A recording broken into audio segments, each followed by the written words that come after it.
tadi saya katakan juga berpotensi untuk melakukan suatu pelanggaran terhadap politik luar negeri yang kita tahu bahwa pelanggaran itu sendiri ada dalam sejarah kita mencatat bahwa satu pemerintah jatuh karena impeachment gara-gara membuat satu langkah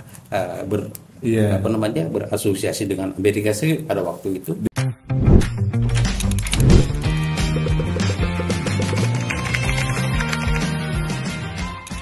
Assalamualaikum warahmatullahi wabarakatuh. Selamat berjumpa kembali dengan Panggung Belakang dan saya Buniyani, host yang akan membicarakan beberapa hal penting terutama soal-soal internasional.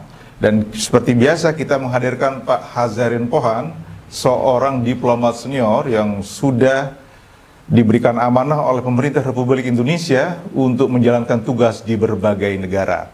Hari ini para sahabat kita akan bicarakan hal yang sangat penting dan saya kira menjadi diskusi publik di media sosial dan juga di banyak pembicaraan mengenai pernyataan Pak Prabowo bahwa kata beliau Indonesia akan mengakui Israel sebagai sebuah negara bila mana Israel mengakui Palestina merdeka, yang umum disebut sebagai two-state solutions.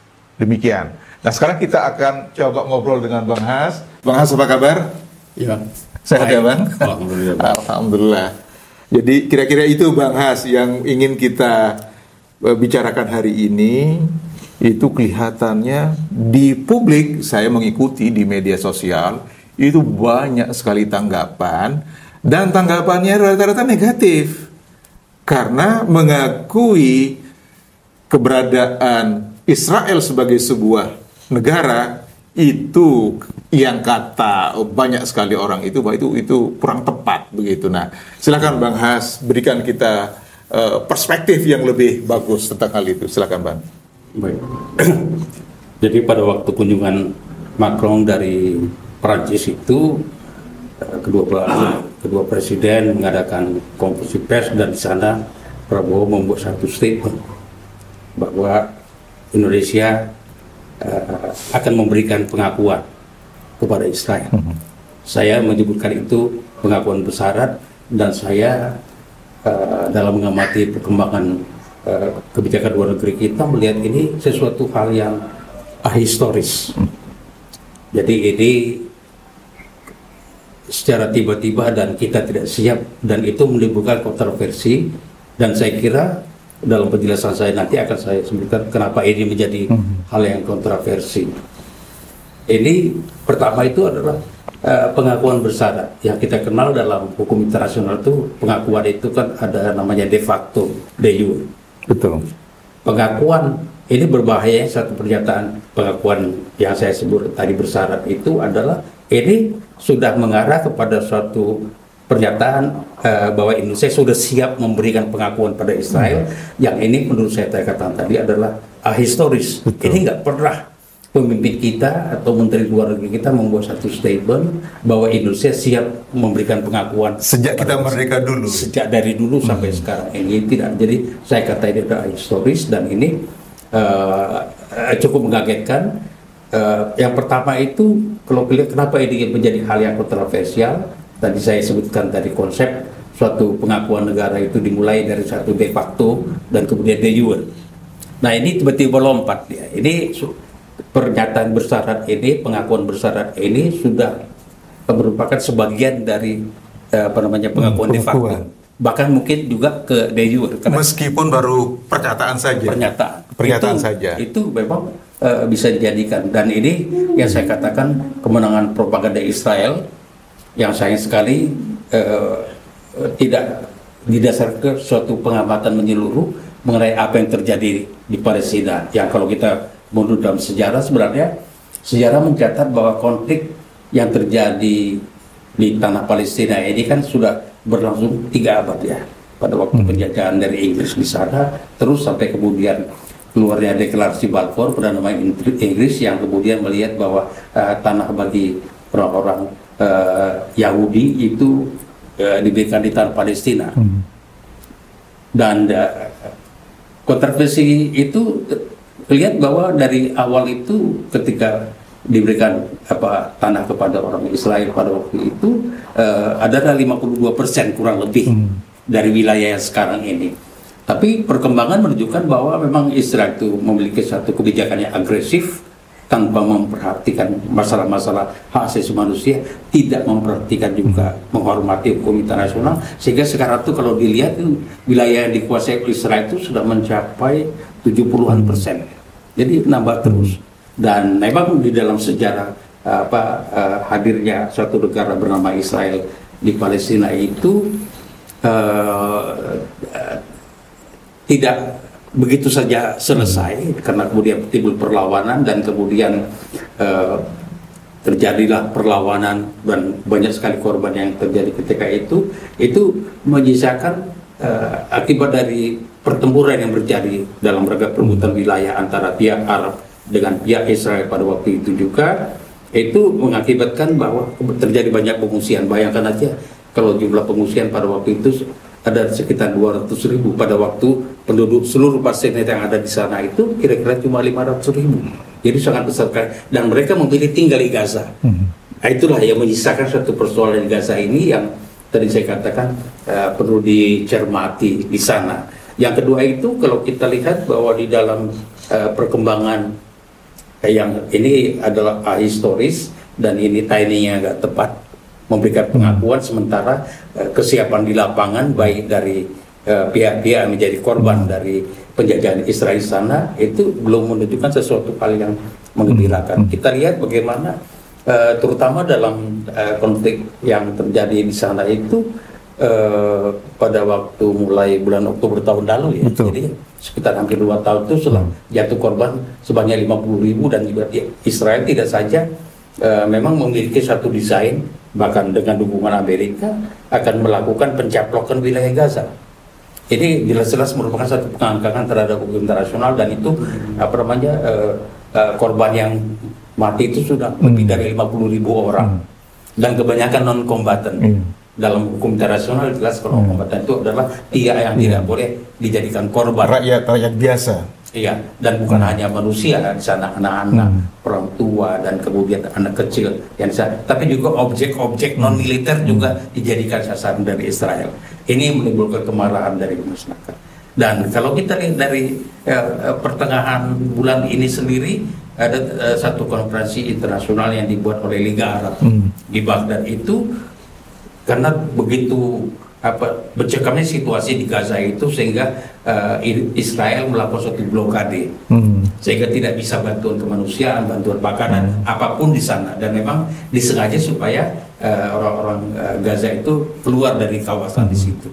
Dan ini sesuatu hal yang sangat kejam, sehingga akhirnya dalam konferensi yang terjadi di Baghdad pada pertengahan bulan ini membuat satu resolusi dan kemudian langkah terobosan. Dan ini kalau kita lihat situ ada satu konferensi penting, dan sayang sekali pada waktu konferensi ini terjadi Indonesia tidak hadir. Betul. Banyak negara-negara yang ini saya menyebutkan juga kenapa ini adalah satu propaganda Israel yang menurut saya sebenarnya situasi ini sudah semakin mempersulit posisi Israel secara diplomatik.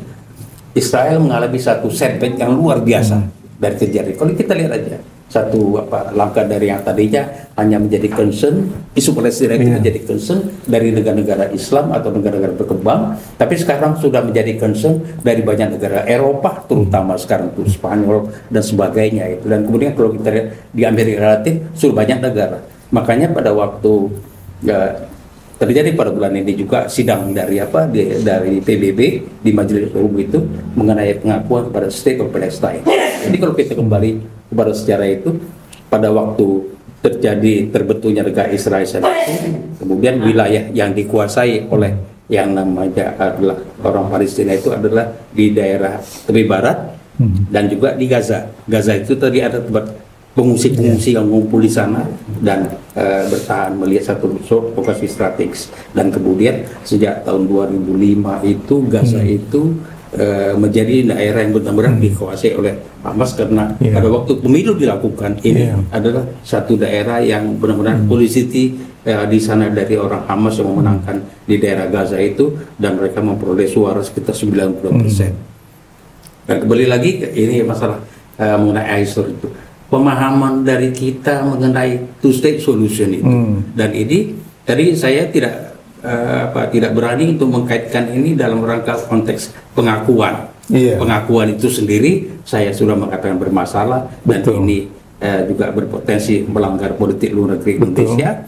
Dan juga masalah two-state solution ini adalah satu formula yang diajukan oleh Gabar, karena memang situasi kemanusiaan di sana tidak tertahankan lagi. Dan alasan lain bahwa memang Israel itu sedang mengalami satu diplomatic setback itu adalah kalau kita dengar keputusan dari ICC yang memutuskan bahwa Israel telah melakukan satu kejahatan kemanusiaan, genocide dan kemudian kejahatan perang di sana, dan ini membuat Israel itu sangat tersudut, dan kemudian dalam hal ini Amerika tampil sebagai pembelanya, dan ini satu setback yang lain. Dan kemudian ditambah lagi dengan tadi pertemuan dari Baghdad itu sendiri yang sudah mendesak, dan kemudian mereka melakukan langsung turun ke lapangan dan membuka jalur itu sendiri. Dan itu pada saat sedang terjadi satu diplomatic setback seperti ini, dan pada saat pengakuan kepada negara Palestina itu sudah semakin kuat, sudah 146, dan itu kalau mencapai angka 193 maka full. Dan Israel yang sekarang sudah punya presiden, sudah punya pemerintahan yang berada di tepi barat itu, dan kemudian jadi sudah ada ini, tinggal bagaimana PBB yang bisa memberikan pengakuan. Nah, pengakuan itu kita ketahui PBB itu adalah bahwa resolusi yang menyangkut masalah wilayah itu secara statuta itu memang harus menemukan satu dukungan dari Dewan Keamanan. Kalau sudah mendapat dukungan baru bisa dilaksanakan. Jadi itu masih dipending terus, walaupun secara jumlah suara dukungan sudah sangat mencukupi untuk mendapat pengakuan, tapi karena ada satu statuta yang menetapkan mengenai prosedur dalam rangka untuk penerimaan anggota penuh di PBB itu ya melalui Dewan Keamanan yang sampai saat ini diveto terus oleh Amerika. Nah, di saat seperti ini tiba-tiba Indonesia mengeluarkan suatu pernyataan bahwa Indonesia akan memberikan pengakuan yang tadi saya katakan, bahwa pengakuan bersyarat itu sendiri sudah merupakan suatu pengakuan yang sudah dekat ke arah kepada itu ada unsur de facto-nya dan ada nanti unsur de jure-nya. Dan ini masalah two state solution sendiri tidak semua negara bisa menerima itu. Kita tahu bahwa ada pihak-pihak yang juga menentang two state solution, dan juga kalau kita lihat dari Indonesia tidak pernah membuat satu statement lebih dari bahwa kita dalam forum-forum PBB bahwa kita mendukung ada two state solution, tetapi tidak dikaitkan dengan bahwa itu adalah merupakan langkah pengakuan pada Israel. Bagi kita tunggu dulu, bagi dunia tunggu dulu, jangan dulu kita berikan satu pengakuan mengenai State of Israel itu sebagai satu negara yang mendapat pengakuan, ya karena memang dia harus membuktikan dulu perilakunya selama mulai dari 48 sampai saat ini semakin buruk, semakin tidak meyakinkan kita bahwa Israel itu adalah satu parti yang bisa dipercaya. Ini problematik, dan memang kalau kita lihat ini pernyataan itu tadi saya katakan historis, dan juga ini adalah berpotensi untuk melakukan pelanggaran politik luar negeri kita. Jadi memang dalam hal ini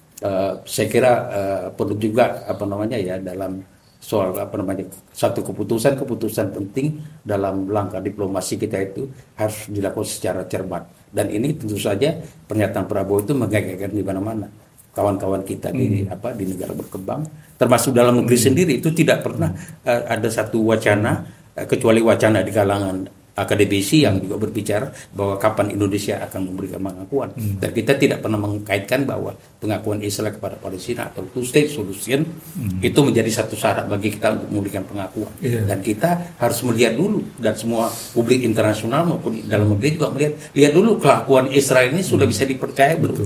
Jangan-jangan nanti sudah diakui di sana, dan kebijakan mereka untuk membombardir atau untuk menguasai wilayah Palestina itu akan berlanjut terus. Jadi secara incremental wilayah itu akan dengan berbagai cara, dengan berbagai metode akan dikuasai oleh Israel, dan kemudian bagaimana nasib dari orang Palestina yang berada di sana, nobody knows. Dan ini yang perlu kita cermati, sehingga saya melihat bahwa ini harus diluruskan oleh pemerintah Indonesia. Jangan berwacana-wacana seperti ini, karena ini juga bukan masalah yang ini sangat kompleks sekali, dan memang kalau kita membuat satu statement seperti itu mengagetkan, dan ini sangat kontroversial.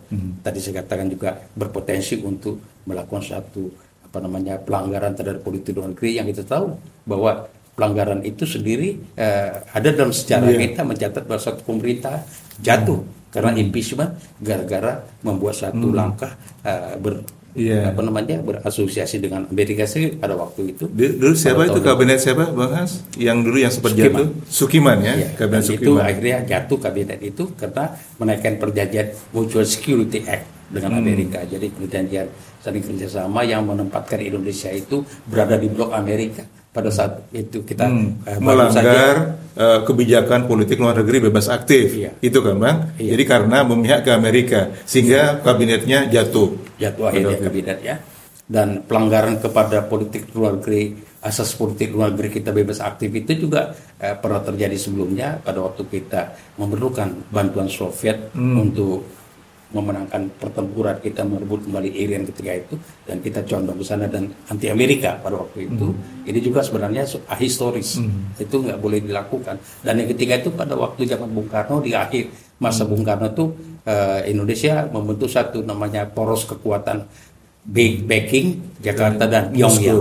Pyongyang ya. Ini menempatkan kembali kita, kalau tadi di bawah Uni Soviet, sekarang kita di bawah Cina, dan ini pemimpin kita terutama presiden bahwa ini ada satu bahaya yang berpotensi akan sangat mengganggu Indonesia apabila terjadi suatu asosiasi kita kepada satu negara.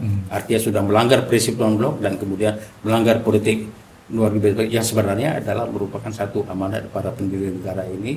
Dari mulai merdeka itu di konstitusi kita tercantum, dan ini jangan kita lupakan juga bahwa masalah kenapa Indonesia misalnya kenapa Indonesia care kepada masalah Palestina itu, kita lihat aja bahwa dalam agama itu konstitusi kita itu konstitusi anti penjajahan. Pembukaan UUD 45. Iya, itu konstitusi anti penjajahan. Yang kedua itu pada waktu kita merdeka 45 itu negara-negara yang pertama sekalinya memberikan pengakuan kepada kemerdekaan Indonesia adalah negara-negara Arab, termasuk Palestina. Ini yang membuat kita sebenarnya bukan berutang-budi, tapi kita sebagai sesama negara berkembang, dan apalagi kita sesama negara-negara berpenduduk Muslim terbesar itu juga memiliki satu tanggung jawab dalam rangka untuk membantu perjuangan. Dan ini selama ini kita lakukan dari mulai merdeka sampai terakhir, sampai Pak Prabowo membuat satu statement bahwa Indonesia siap mengakui Israel. Ini satu hal yang historis, dan menurut saya ini kalau dalam bahasa Jakarta bilang itu, ini bisa jadi terjadi kebablasan. Dan ingat ancaman dari itu, walaupun mungkin situasi kondisi dari dari pemerintah di parlemen itu hampir seluruh dari kursi di parlemen itu sekarang dikuasai oleh yang namanya koalisi Indonesia Maju yang juga bukan koalisi pendukung dari Prabowo. Tapi who knows apa yang terjadi, ini sesuatu yang perlu dicermati. Ya, Bang Has, terima kasih banyak. Ini memang masih menjadi perdebatan ya, bahwa memang ada kecenderungan bahwa kalau memang Pak Prabowo mau sekarang ini memberikan pernyataan mengakui Israel sebagai sebuah negara, itu kan artinya perubahan kebijakan luar negeri yang terjadi. Kan gitu kan Bang Has? Nah itu memang tidak ada presidennya di dalam kebijakan luar negeri kita dari dulu. Selama ini. Bahkan dulu seperti yang Bang Has katakan bahwa dulu di zaman Orde Lama di kabinet Sukiman itu jatuh oleh karena sempat dekat dengan Amerika dan juga beberapa tadi yang disebutkan. Nah ini sekarang Pak Prabowo mungkin perlu mendengar suara-suara gitu ya, terutama ini dari masyarakat kita, terutama umat Islam di sini yang memang kita sudah lihat kezaliman yang begitu besar yang dilakukan oleh Israel ya. Itu tadi bahwa memang tidak pernah satu statement berkaitan dengan two-state solution yang merupakan satu buah dari konferensi negara-negara Barat dimulai dari Oslo, Madrid dan sebagainya, berkembang terus, dan itu memang selalu kebentur di PBB karena Amerika selalu memveto satu arah di sana. Amerika sampai sekarang masih belum menerima ada satu opsi untuk two-state solution itu, dan ini yang harus kita perhatikan bahwa Ya, tadi saya sudah membuat satu pernyataan di awal itu. Ini satu kemenangan, artinya pengakuan Indonesia itu satu kemenangan diplomatik yang terbesar dari Israel, diperoleh Israel, dan itu datangnya dari Indonesia, negara Muslim terbesar di dunia. Ironis betul ini kalau ini berarti tanpa disadari oleh Pak Prabowo, dan ini mengarah ke sana. Pengakuan itu yang selama ini itu hanya wacana di kalangan akademis, dan belum pernah menjadi satu kebijakan bahwa kita mengkaitkan two state solution itu kepada pengakuan kepada State of Israel. Baik Bang Has, ini karena sudah cukup ini kelihatannya dan sudah kita bahas semua. Jadi para sahabat penonton KBR News, tadi kita sudah dengarkan pendapat dari diplomat senior Pak Hazairun Pohan mengenai bagaimana itu kalau Pak Prabowo itu betul-betul serius mau mengakui Israel sebagai sebuah negara. Dan memang banyak kelihatannya kurang pas lah kira-kira sekarang ini ya. Dan tadi sudah kita bahas itu dari berbagai macam perspektif kenapa tidak pasnya. Baik Bang Has, terima kasih banyak. Sampai ketemu insya Allah pekan depan. Para sahabat, sampai jumpa pada kesempatan mendatang. Insya Allah biasanya kita rekaman itu hari Jumat ya. Assalamualaikum warahmatullahi wabarakatuh. Waalaikumsalam warahmatullahi wabarakatuh.